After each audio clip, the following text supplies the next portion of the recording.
오직 믿음으로 세 번째 시간입니다. 믿음은 뭐냐? 감각 너머의 감각이다. 그래서 우리가 보지 못하지만, 듣지 못하지만, 알지 못하지만 반드시 눈에 보이지 않지만 있는 그 실상을 보고 듣고 아는 감각인 것이다. 그래서 눈에 보이는 사실로 해석하고 판단하고 불평하고 원망하고 정죄하는 것을 넘어서 눈에 보이는 사실에 기반해서 그렇게 하는 것이죠. 그런데 믿음을 가지면 그 너머에 있는 눈에 보이지 않는 그 실상, 그 약속과 진실에 터잡아서 해석이 바뀌는 것이다.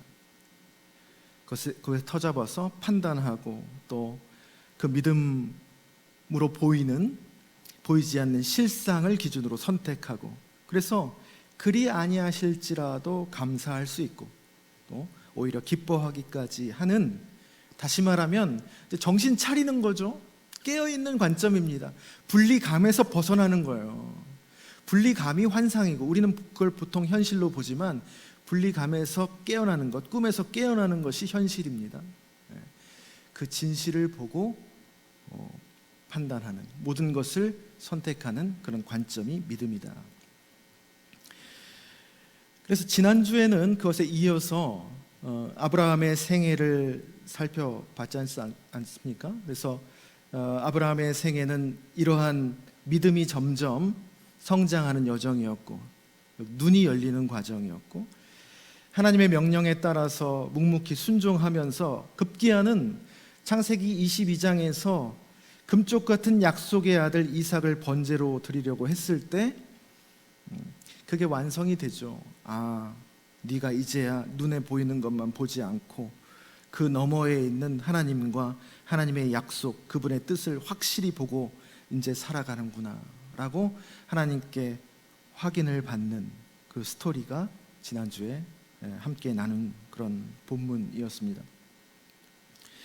그러면서 우리는 하나님의 일을 나의 일로서 문제를 해결하라고 그렇게 부르심을 받은 존재가 아니고, 하나님이 하시는 일에 동참하면서 하나님이 어떻게 문제를 풀어가시면서 그분의 거룩하심을 드러내시는지를 지켜보는 자로 부르심을 받은 것이다.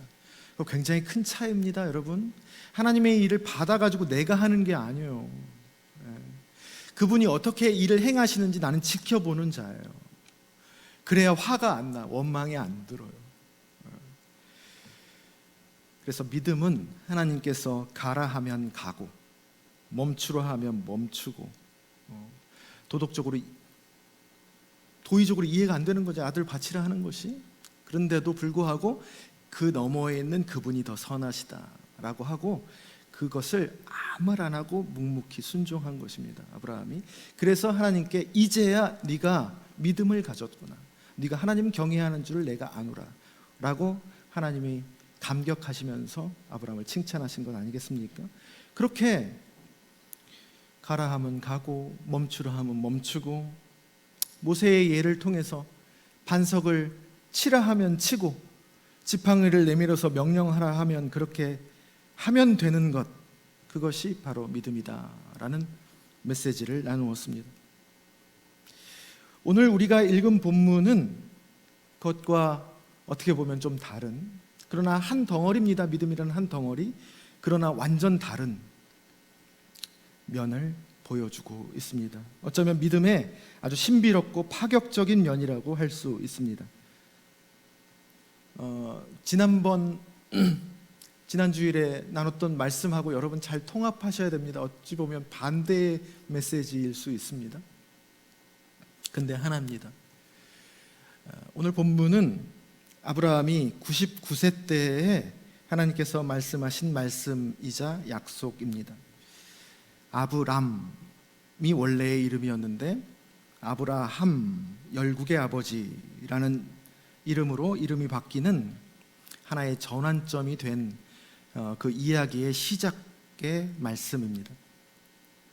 여러분, 성경에서 이름이 바뀐다는 것은 뭘 의미하냐면 뭔가 새로운 차원의 인생이 열린다는 것을 뜻합니다. 야곱이 이스라엘로 바뀔 때, 사울이 바울이 될 때 우리는 그의 인생이 그걸 기점으로 어떻게 전환되었는지 우리는 알고 있습니다. 아브라함이 아브라함으로 바뀌었을 때 그 전환점을 얘기하고 있는 거예요. 무슨 전환일까? 하나님이 의미 있게 보시는 것, 하나님 다른 거 안 보시고 한 사람의 인생 가운데 믿음이 어떻게 성장해 나가는지 그걸 보신다고 했잖아요. 믿음의 조상 아브라함이 믿음이 성장해 가는 과정을 우리에게 보여주신 것입니다. 그래서 아브라함의 생애를 통해서 우리는 다른 것보다도 믿음이 어떻게 성장하는지 믿음의 원리를 깨달아야 되는 거예요.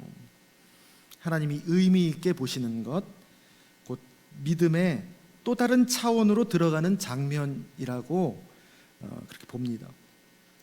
그래서 믿음은 지난 주일에 말씀 나눴듯이 하나님께 승복하는 것이다. 완전한 승복을 의미하는 것은 분명합니다.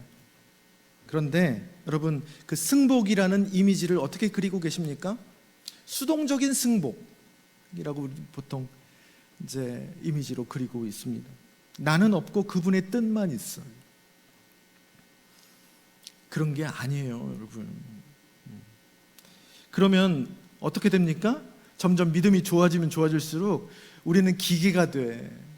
우리는 로봇이야. 그게 믿음의 성숙이 아니에요. 훨씬 더 능동적이고 역동적인 겁니다. 승복으로 가면 갈수록 내가 그분의 뜻을 아는 거예요. 그분의 뜻이 아니라 그분을 아는 거예요.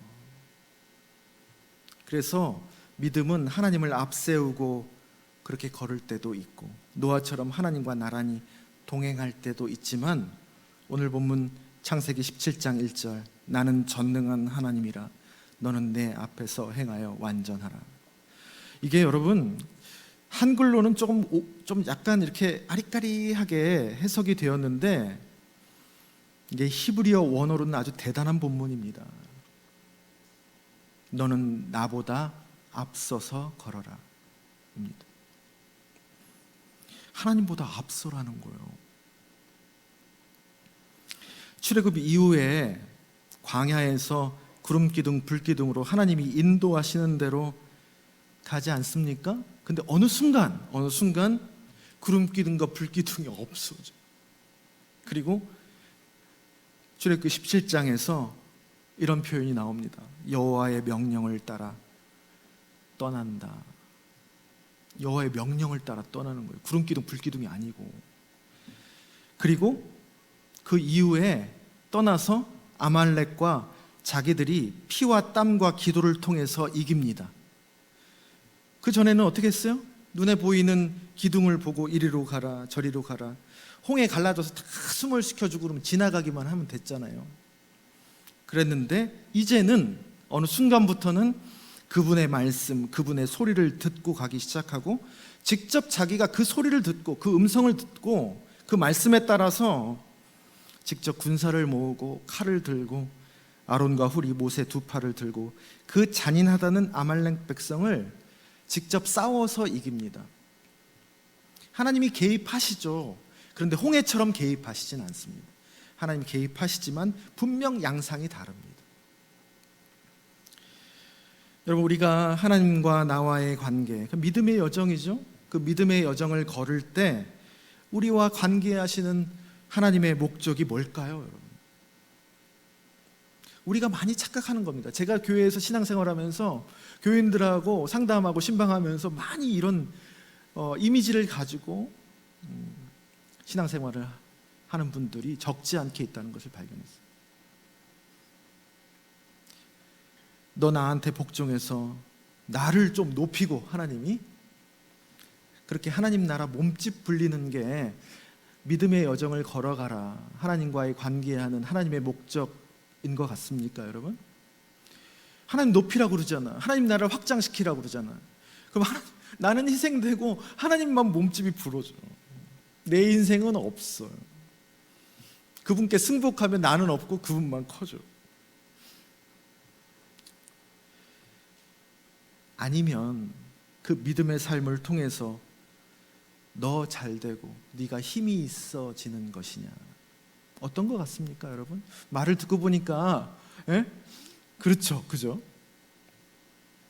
여러분 가만히 생각을 해보세요. 하나님이 뭐가 모질라서 우리를 통해서 그분의 배를 불립니까?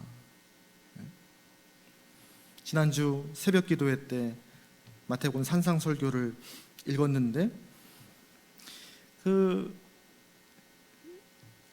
가장 많이 읽혀지는, 그래서 전화번호부 0633을 많이 쓰잖아요. 마태복음 6장 33절 뭡니까? 너희는 먼저 그의 나라와 그의 의를 구하라. 이 모든 것을 너희에게 더하시리라. 그 산상수훈에 모든 것이 압축되어 있는 표현이죠. 우리가 어떤 걸 선택해야 되는지 삶의 태도를 얘기하고 있습니다. 그 유명한 구절이 시작되는 도입부입니다. 그게 오늘 여러분 예배 시작의 예배 부름의 말씀이었습니다. 기억하십니까? 마태복음 6장 19절 20절 보물을 땅에 쌓아두지 말고 하늘에 쌓아두라고 하잖아요. 나는 땅에 좀 쌓아두고 싶은데 자꾸 하늘로 옮기래. 억울하죠. 그래서 우리는 그래, 하나님 거니까 하나님께로 가야지 하는데 하나님을 위해서 뭔가 그렇게 해야 될 것 같은 느낌이 듭니다. 근데 이번에 제가 성경을 읽으면서 그 두 구절 19절 20절 각각 맨 앞에 있는 표현이 눈에 쏙 들어왔어요. 여러분들 느끼셨습니까? 오늘 예배 부름할 때 제가 좀 강조해서 읽었는데 너희를 위하여 보물을 땅에 쌓아두지 말아라. 그리고 20절은 오직 너희를 위하여 그 보물을 하늘에 쌓아두라입니다. 너희를 위하여, 너희를 위하여.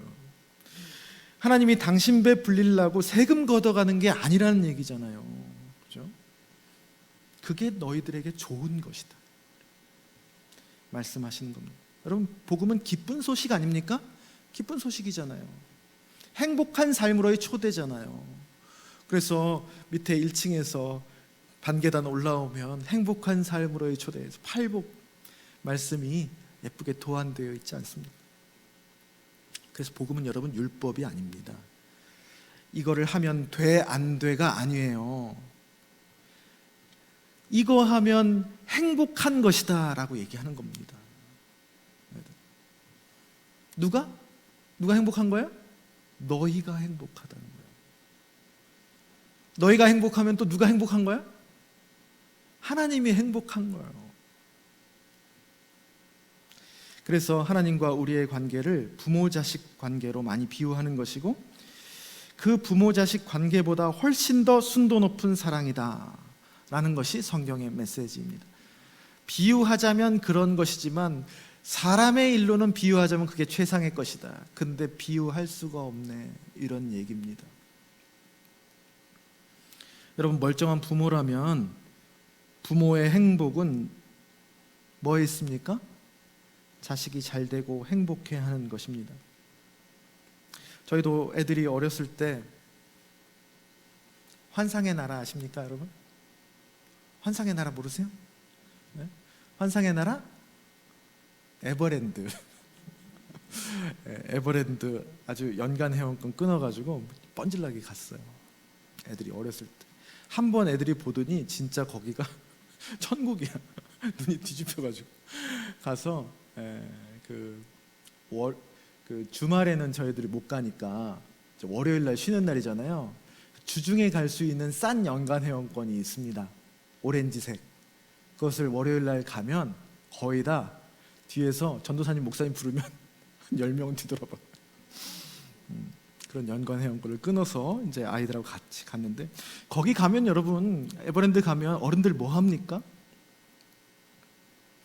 애들은 무슨 몸에 발전소가 있나 하루 종일 그 넓은 데를 아침에 가면 밤에 오거든요. 퍼레이드까지 다 보고 와.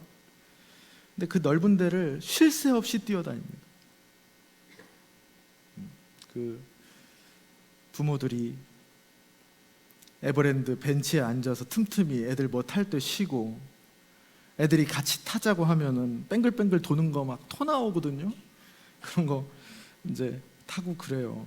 그래서 다크서클이 오후쯤 되면 코까지 내려와. 그래서 그렇게 쉬는 모습 우리 지켜보면 서로 좀 불쌍해, 부모들끼리. 아이고, 애는 낳아가지고 당신도 나도 고생이다. 그런데도 힘들죠. 힘들지만 그런데도 부모가 좋은 거예요.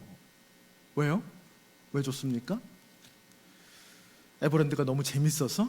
티익스프레스 이거 너무 타고 싶어서? 애들이 행복해 하잖아요. 그걸 보면, 그 행복해하는 모습을 보면 그냥 좋은 거예요, 그게. 그래서 그 금쪽 같은 시간 들여, 돈 들여, 힘 들여, 그럼에도 불구하고 그렇게 가는 겁니다. 연건 끊어가지고. 이사야 49장에서 젖먹는 어미가 어찌 자기 뱃속에서 난 그 자식을 잊겠냐. 혹시 그 어미가 너를 잊을지라도 나는 너를 잊지 않을 것이다. 그 부모의 사랑보다 훨씬 큰 것이 우리에 대한 하나님의 사랑이다라는 말입니다. 상상이 안 되시죠, 여러분? 가늠할 수 없습니다. 헤아릴 수 없는 하나님의 사랑이라는 표현을 그래서 쓰는 겁니다. 우리가 신앙생활하면서 여러분 이게 알맹이에요. 이거 잊으면 알맹이가 쏙 빠지는 거예요. 그게 복음이에요. 그것을 내 감각으로 익히는 겁니다. 부모의 사랑보다 더 큰 헤아릴 수 없는 사랑을 내가 실제로 느끼는 거예요. 맛보는 거예요. 그게 신앙생활에서 알맹이에요. 그거 빠지고 말씀 지켜보세요.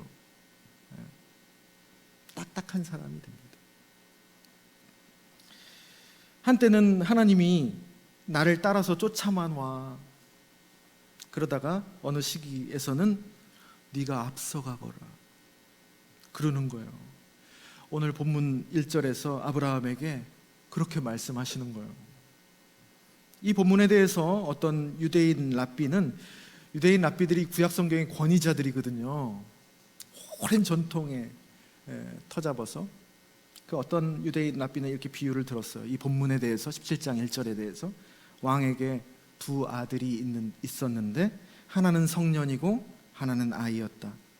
아이에게는 왕이 함께 가자고 말했지만 성년 아들에게는 앞서가라고 말했다. 둘 다 사랑해요. 둘 다. 예레미야 12장을 보면 그 소심한 예레미야에게 하나님이 말씀하신 장면이 나옵니다. 예레미야가 불평을 늘어놓거든요. 나쁜 사람들이 잘 되고 내가 예언자 역할을 해보니까 거짓과 실수를 일삼는 사람들이 오히려 성공하고 신앙에 대해서는 알맹이 하나 없으면서 입만 살아있는 사람들이 그렇게 번성하더라. 그거에 대해서 내가 힘들고 지칩니다. 하나님. 이렇게 따지는 거예요. 왜 이렇게 나를 이 세상을 냅두십니까? 라고 불평하는 겁니다. 그때 하나님의 대답입니다. 만일 네가 보행자와 함께 달려도 피곤하면 어찌 능히 말과 경주하겠느냐. 네가 평안한 땅에서는 무사하려니와 요단강 물이 넘칠 때에는 어찌 하겠느냐. 무슨 말인지 아시죠? 하나님의 마음속에 무엇이 들어있는지 느껴지시죠, 여러분? 너무너무 아름다운 말씀. 여러분, 이게 하나님이 우리를 향한 계획이자 기대예요. 너를 말처럼 달리는 그런 존재로, 홍수가 나도 끄떡없는 존재로 만들겠다는 거예요. 하나님 꿈도 크신 거예요. 내 지금 내 코앞이 석자인데 내 앞가림도 못하는데 내 건사도 못하는데 나보다 앞서서 걸어가라. 그렇게 오늘 본문에 완전하라. 완전 누구에게만 쓰는 단어입니까? 하나님에게만 쓰는 단어예요. 그런데 그렇게 완전하라라고 하는 거예요. 내가 완전하니 너희도 완전하라. 마태복음서에 나오지 않습니까? 내 새끼니까 그러는 거예요. 내 새끼니까. 다름이 아니고 아버지 닮아야지. 그 꿈을 크게 가지시는 거예요. 여러분, 믿음은 불확실성에 대한 태도입니다. 그리고 이렇게 그 위험을 무릅쓰는 용기라고도 표현할 수 있습니다. 벼랑 끝에 섰어요. 벼랑 끝에 섰지만 왠지 든든한 깡이에요. 근데 자기 깡이 아니에요. 하나님이 주시는 깡이에요. 믿음을 그렇게 표현할 수도 있어요. 세르반테스의 돈키호테를 서양 문학사의 최고봉이라고 평가하기도 합니다. 사실 이것은 단순한 어린이 동화가 아니고 예수님의 이야기이자 예수를 따르는 우리 그리스도인의 이야기라서 더욱 그렇습니다. 도무지 계산이 나오지 않는 거대한 벽 같은 어두움 앞에서 돈키호테가 어떻게 하는 겁니까? 정의와 사랑 하나를 가지고 돌진하는 거예요. 또라이지. 웃기죠. 그래서 희화화합니다. 근데요, 그게 통한다는 거예요. 그게 여리고성을 무너뜨릴 때, 다윗이 골리앗을 물리칠 때, 여러분 계산이 나왔습니까? 계산이 안 나오잖아요. 성경에 그런 이야기들 수두룩빽빽합니다. 모습만 보면 다 돈키호테고 또라이들이죠. 그런데 성경의 결론은 뭡니까? 이긴다는 거예요. 네? 성경은 그런 차원의 메시지입니다. 지난 주일에도 나누었지만 민수기 13장 광야 가데스바네아에서 가나안 땅으로 12정탐꾼을 보냅니다. 그때 10정탐꾼은 어떻게 얘기합니까? 안 됩니다, 불가능합니다, 필패입니다 그러잖아요. 그리고 나머지 두 정탐꾼인 여호수아와 갈렙은 가능합니다, 반드시 이길 겁니다, 우리의 밥입니다 그러잖아요. 뭐가 달랐습니까? 똑같은 거를 보고도 10정탐꾼들은 사실을 보았지만 여호수아와 갈렙은 그 너머의 진실, 즉 하나님의 약속을 눈에 보이진 않지만 본 것이다. 그렇게 지난주에 나누었습니다. 근데 가만 보면요, 여러분, 그 10정탐꾼이 우리는 보통 아이고 멍청한 사람들이네 라고 하지만, 여러분, 멍청한 사람들이 아니에요. 성경을 보면 믿음이 없는 사람들이 아니었다고요. 각 지파의 리더들이었습니다. 고르고 골라서 고른 사람들입니다. 믿음을 보고 광야에서 어느 정도 훈련받고 뽑혀서 간 사람들이에요. 나름 믿음이 그래도 있었고 좋았던 사람들입니다. 이에 대해서 최근에 기막힌 주회를 봤는데 제가 무릎을 쳤습니다. 10정탐꾼은 실패를 두려워했다기보다 성공을 두려워했다는 겁니다. 하나님을 광야에서 발견하는 것은 어렵지 않다.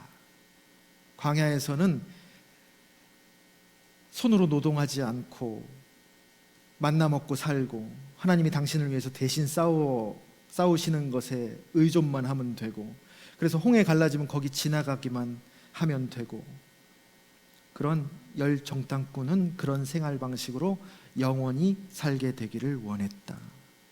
그래서 제가 수요 강좌 때도 얘기하잖아요. 광야는 여러분 어려운 공간이 아닙니다. 영적으로 보면 하나님의 인큐베이터요. 그분이 품에 안아서 가는 거예요. 그때는 안전해요.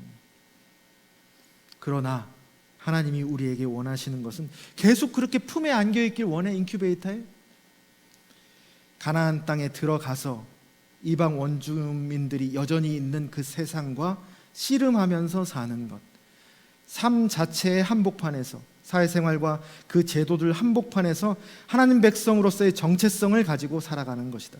그게 강한 것이지. 그게 세상의 소금과 빛으로 살아가는 것이지.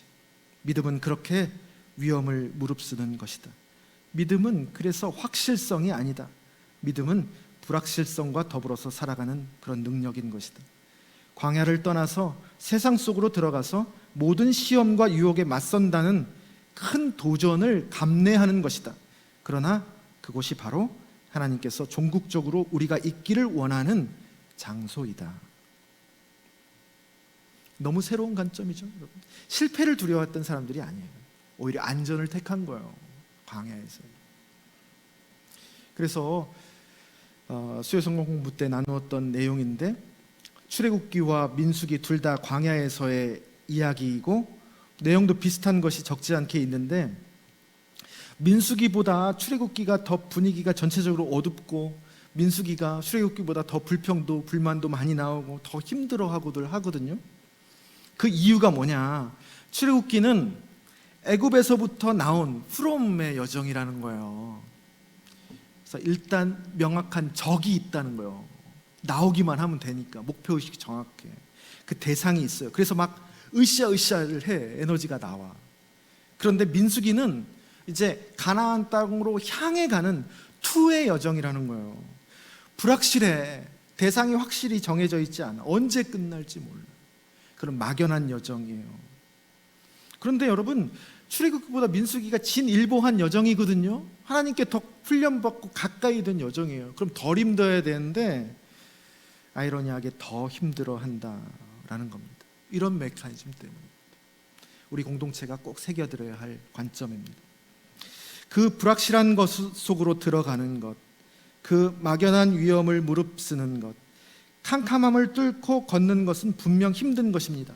그런데 이 힘든 것이 바로 믿음의 성숙이라는 꽃이 피는 자리이자 믿음의 훈련의 좋은 재료라는 거예요. 그래서 힘들고 버티고 견디고 주어진 길을 걸어가고 거짓과 술수를 쓰지 않고 정직하게 그렇게 좌충우돌을 하면서 가면 우리가 잘해서 그곳에 도착하는 것이 아니라 언약 때문에 그곳에 마침내 가 닿게 하시는 것입니다. 그래서 출애굽기와 민수기를 보면 계속 뱅글뱅글 도는 것 같아요. 간다고 나아지기는 하는 거예요. 그렇게 어리석고 무지함을 거듭하는 것처럼 보이지만 결국 가나안 땅이 이렇게 내려다 보이는 모압 평지에 어느새 가 닿거든요. 왜 그렇습니까? 그들의 약함과 부족함보다 하나님의 열심이 더 큰 거라는 것을 보여주는 거예요. 우리의 버팅김보다 그 언약의 이끄심이 더 세다는 것을 보여주고 있는 겁니다. 여러분, 그동안 살아보셔서 누구보다 잘 아시겠지만 인생이라는 것이 자기 입맛대로 움직여주는 것이 아닙니다. 자기 배에서 난 사랑하는 자식도 자기 마음대로 하나도 안 되잖아요. 그죠? 하나님 따라가는 신앙의 여정도 자기 마음같이 흘러가지 않는다는 것이 부인할 수 없는 진실입니다. 그런데 그걸 못 버려요. 진실인데 어떻게든 자기가 원하는 대로 되게 하려고 그토록 열심히 합니다. 열심은 좋은 것이죠. 그런데 그걸 파헤쳐 보면 결정적인 순간에 진실을 정직하게 붙잡는 열심이 아니라 거짓말과 술수의 영혼까지 팔아가면서 그 없는 것을 이루려 하는 열심이라고요. 호시절에는 모릅니다. 근데 이렇게 딱 부딪혀 보면 아는 거예요. 교회 또한 여러분 자기 입맛대로 움직여주는 것이 아니에요. 늘 제가 목회하면서 느끼는 거지만 교회는 늘 변화하는 생명체입니다. 더불어 살아가는 살아있는 공동체예요. 삶의 현실과 꼭 같습니다. 그게 교회에서 받는 훈련의 주된 부분이라고 할 수 있습니다. 변하는 것, 내가 예측할 수 없는 것, 내 입맛대로 안 되는 것, 그게 좋은 훈련의 재료라는 거예요. 그래서 교회에서의 공동체 훈련을 통해서 어떻게 됩니까? 내가 은혜 받을 때도 있지만 사실 더 많은 경우에 내가 깨지고 자기중심적인 굴레에서 벗어나는 고통을 벗어나서 나의 삶의 자리에서 보다 더 진실하고 아름답게 잘 살아가는 것이 교회의 존재의 목적입니다. 맞추되 그렇다고 자기를 잃지 않는 것, 이 가느다란 선을 배우는 것. 온실 속에서 여러분 뭔가 모양은 갖추어졌는데 모든 걸 다 의존해. 비닐하우스 망가지면은 같이 망가지는 그런 약한 내성을 지닌 존재가 아니고 여러분 비바람 맞으면서 노지에서 꿋꿋하게 홀로 서기를 한 좀 거칠지만 당당한 아름다움을 지닌 그런 존재로 회복되어 가는 것입니다. 그 자연스러움이죠. 그 자연스러움을 되찾아가는 것이 여러분 믿음의 여정이에요. 저번 주에 우리 교우 신방을 했는데 그분이 그러더라고요. 목사님 야생화 보셨어요? 야생화 꽃집 꽃하고 달라요. 빛깔이 집에 좀 꺾어서 갖다 놨는데 그 향기가 엄청 나더라고요. 처음 알았어. 그러면서 그분의 그동안에 녹록지 않았지만 그래도 기쁘고 감사했던 삶을 빗대어서 말씀해 주시더라고요. 어쩜 이렇게 이번 주 설교가 딱 맞을까 생각했습니다. 그렇게 야생화같이 성숙해 가는 것이 주님이 이끄시는 그리스도인의 삶의 방향입니다. 그 삶은 여러분 담백하고 진실한 삶이에요. 잔뜩 종교적인 언어로 장해서 알맹이 하나 없는 삶이 아니라 예수님이 그러한 삶을 사셨잖아요. 본을 보여주신 거예요. 교회는 한 사람을 그렇게 무질서한 의존과 집착에서 독립할 수 있도록, 영적으로 자립할 수 있도록 이끌어야 합니다. 제가 선교훈련 코디네이터를 한 적이 있었는데 멋진 선교사님들 참 적지 않게 만나는 호사를 누렸어요. 선교사님들 현지에서 사역하시면서 여러분 제일 힘든 일이 뭔지 아세요? 저도 처음 알았습니다. 그분들 만나면서. 뭔 것 같습니까? 어렵게 사는 거 아니에요. 그건 오히려 행복의 재료가 될 수 있어요. 제일 힘든 게 뭐였냐면 줘야 되는데 안 주는 게 제일 힘들더래요.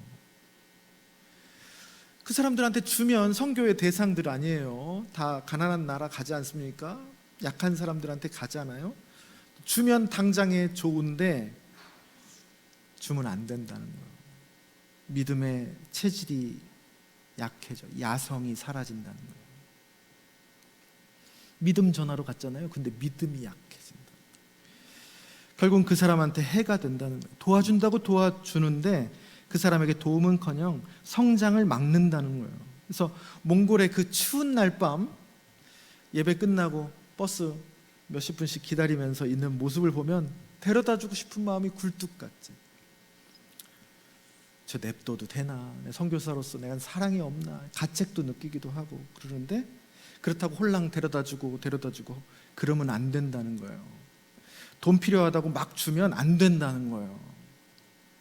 그 당장에는 도움이 되지만 믿음을 전하러 갔는데 제일 큰 선물인 믿음을 선물하러 갔는데 믿음을 선물로 못 받는다는 거예요. 믿음이 약해진다는 거예요. 그거 참는 게 제일 힘들다고 말하시더라고요. 실제로 제가 몽골 외국인 노동자 사역을 했는데 높은 뜻 숭의교회에서 제가 몽골에서 일하러 온 분들 그 자녀들로 구성되어 있는 교회 학교 전도사를 했었습니다. 그리고 그 교회 학교 예배가 끝나고 그 뒷타임에 그 부모님들 몽골 분들 예배하는 부서가 또 있었고 했는데 아이들 부서나 어른 부서나 참 잘해줬어요. 어른도 그렇고 아이도 그렇고 섬기는 선생님들이랑 스태프들도 너무 따뜻하고 좋으셨고 열심히셨고 이렇게 교회는 항상 저자세. 그분들이 도움 요청하면 어떻게 하면 충분히 도움을 줄까 안절부절 막 하면서 고민하고 했었어요. 못 해주면 미안해하고 그분들 이제 처음에는 감사하다가 나중에는 살짝 권리가 되고 교회가 그러면 쓰나 막 이런 얘기까지 들어가면서 그런데도 늘 미안했어요. 없어서 못해서 우리가 못 해준 게 있었지 안 해주려고 하진 않았어요. 근데 몽골 이주 노동자를 전문적으로 사역하는 단체, 우리나라에서 제일 전문적으로 하는 단체가 있습니다. DMN이라고 디아스포라 몽골 네트워크라는 사역단체가 있어요. 아주 노하우가 많이 쌓였습니다. 그 대표 목사님하고 교류를 했었거든요. 마인드도 배울 겸 네트워크도 할 겸.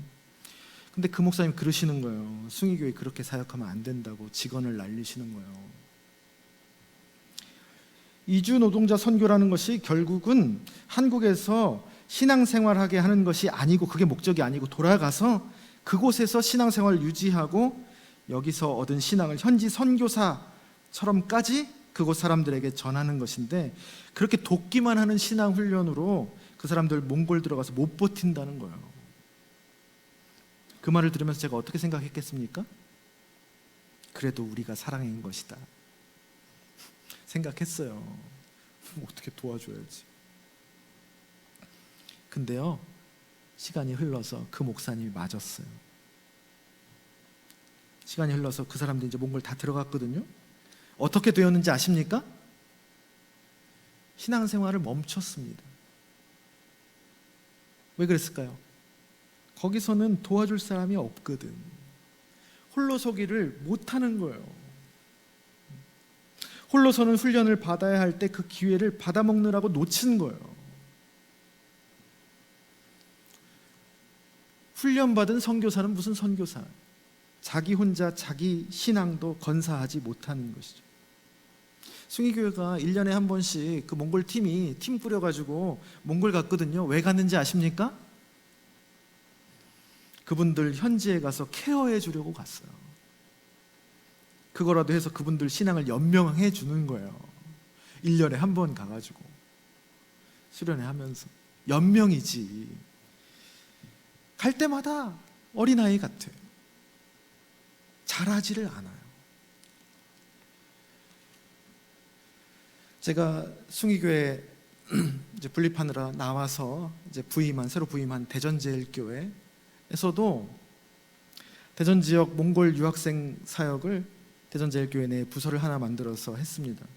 그 시작하려고 시작했던 게 아니고 이게 시작하게 된 게 간증이에요. 나중에 얘기할게요. 그래서 매칭이 됐어요.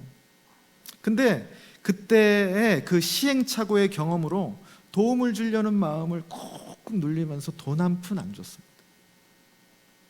예배하고 제자 훈련하고 추운 겨울에 저랑 배낭 하나 메고 중국 내몽골로 아울리치 가고 그렇게 신앙 훈련만 시켰어요. 지금 그 청년들 다 몽골에서 여러분 신앙이며 사회적인 역할이며 한몫 제대로들 하고 살고 있습니다. 그 중에 리더격인 한 청년이 있거든요. 우리 교회 한번 올 거예요. 그 신앙과 삶의 태도가 너무너무 매력적입니다. 우리 아내가 이제 우리 처제 여동생하고 중매하고 싶다고 한참을 그랬었어요.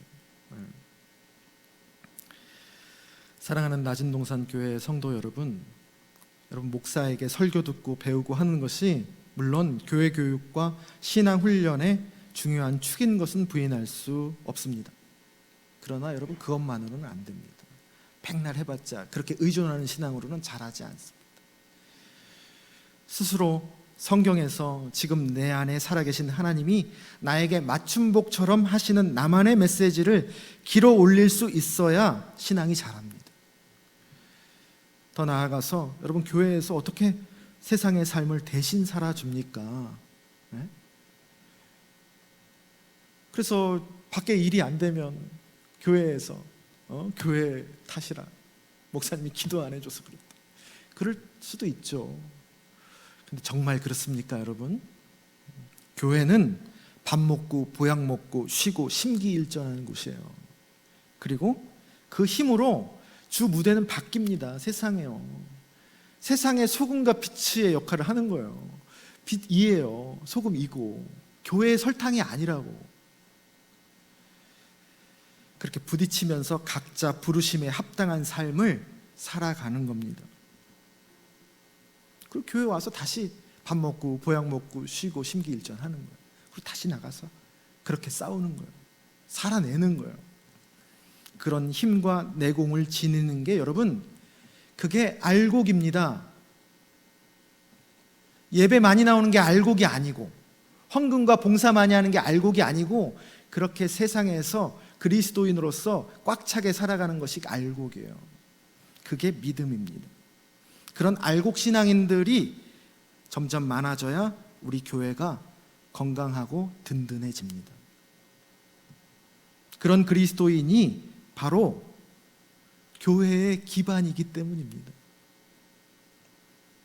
그런 분들이 또한 앞으로 우리 교회의 리더가 될 겁니다.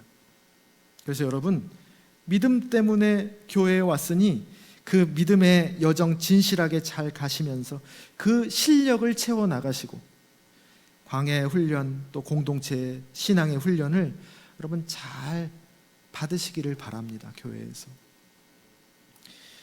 하나님께서 여러분들 그렇게 성숙해 하셔서 이 교회를 그렇게 세워나가실 것이고 아웃소싱도 있을 수 있죠. 그죠? 이미 훈련 잘 받은 분들 우리 교회에 오게 하셔서 그렇게 보탬이 되게 서로 자극이 되게 하시지도 않을까 하나님이 주권입니다. 하나님 마음이에요. 그리고 중직자도 그렇고 교역자도 마찬가지입니다. 내면과 삶을 질서 있게 하는 것, 말씀을 풀어내는 실력이 그 직분이 요구하는 무게만큼 갖추어져 있어야 합니다. 담임 목사로서 그걸 점점 더 요구할 겁니다. 하나님의 교회를 세워나가는 거룩하고 소중한 일이기 때문입니다. 그리고 그렇게 성숙으로 향해 가는 것이 교회를 위한 길이기도 하지만 누구를 위한 길이다? 교회가 좋아지면 여러분 누가 좋습니까? 각자에게 너무나 좋은 거예요.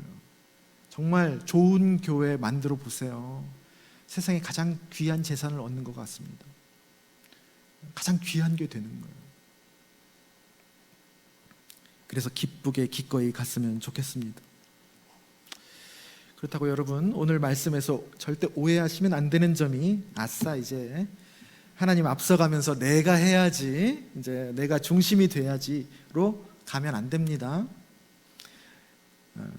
능동인데 수동이 다 들어가 있는 굉장히 깊은 이야기입니다. 그에 대해서는 저녁 예배 때 나누도록 하겠습니다. 우리가 오늘까지 믿음에 대해서 총 3번을 나누었는데 그 말씀이 여러분 안에서 좋은 이정표가 되어서 진정한 믿음으로 이어졌으면 좋겠습니다. 그리고 교회의 신앙적인 뿌리와 유산으로 그렇게 아름답게 열매 맺기를 주님의 이름으로 축원합니다. 이제 침묵하겠는데요. 아무것도 들리지 않고 또 보이지 않고 잡을 것 하나 없지만 하나님과 나만 있는 그 야상의 공간, 그 광야 같은 공간이 바로 침묵이라고 할 수 있습니다. 정막입니다. 그 속에서 하나님도 드러나고 마귀도 숨지 못하고 그 모습을 드러내고 나의 숨은 욕망도 표면으로 떠오르는 그런 자리입니다. 그 야생의 노지 같은 침묵과 정막 속에서 앞으로 말씀 속 숨겨있는 깊은 뜻을 스스로 발견할 수 있고 그 캄캄한 속에서 오히려 포근한 하나님의 품을 느끼기도 하면서 마침내 일상 속 그냥 스쳐갔던 작은 것들 속에서조차 예수님처럼 천국을 발견하는 그런 눈이 열리는 그런 내공을 기르시기를 소원합니다.